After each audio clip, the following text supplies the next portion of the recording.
As documented in the book The Case of the Frozen Addicts, a bad batch of so-called synthetic heroin caused, within days, what appeared to be advanced-stage Parkinson's disease. Thanks to a chemical contaminant called MPTP, young men and women were left trapped inside their bodies, near complete immobility and rigidity, in some cases left only able to move their eyes. The seminal paper ended with the silver lining, that maybe this will help us find the culprit in Parkinson's. Maybe there's a similar substance out there killing off our brain cells. Because of their structural similarity to MPTP, attention turned to a class of chemicals called beta-carboline alkaloids, such as harmine, also spelled harmane. And indeed, higher levels of these toxins are found in the brain fluid of Parkinson's patients. These beta-carboline neurotoxins have been implicated in a number of human diseases aside from Parkinson's disease, including tremor, addiction, and cancer.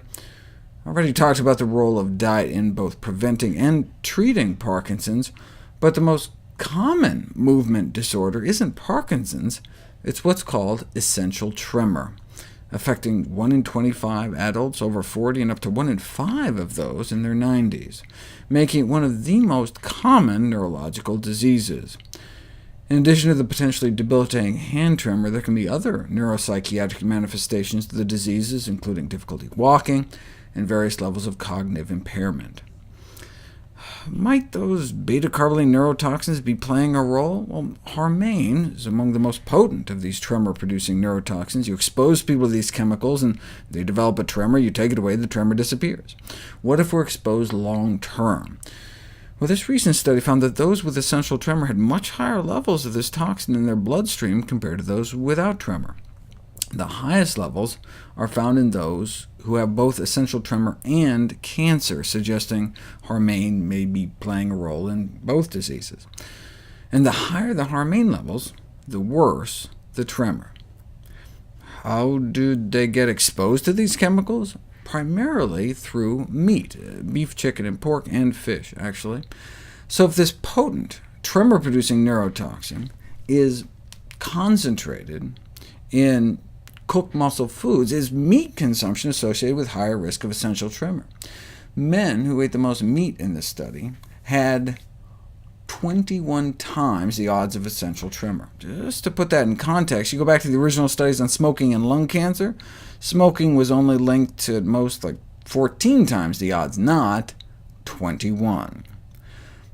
Yes, harmane is a potent neurotoxin linked to human diseases, and cooked meats are the major source of exposure, but which meat? Like other heterocyclic amines, the levels may be highest in chicken. Blood levels of this neurotoxin may shoot up within 5 minutes of eating meat, a slice of turkey in this case. 5 minutes? It's not even digested by then. This rapid uptake is indicative of significant absorption directly through the mouth, straight into the bloodstream, bypassing the stomach and, most importantly, bypassing the detoxifying enzymes of the liver. This may lead to higher exposure levels in peripheral organs like the brain. Due to its high fat solubility, harmane accumulates in brain tissue, and using a fancy brain scan called proton magnetic resonance spectroscopic imaging, higher harmane levels are linked to greater metabolic dysfunction in the brains of essential tremor sufferers. Harmane is also found in certain heated plants, like tobacco. Broiled chicken breast has about 13 micrograms, and cigarettes average about 1, so a half pack of cigarettes would expose us to almost as much of this neurotoxin as serving a chicken. Grilled salmon can have as much as chicken, though fried pork appears to be the worst, with fried reindeer not far behind in the top 5. I'd also suggest not eating too many butterflies.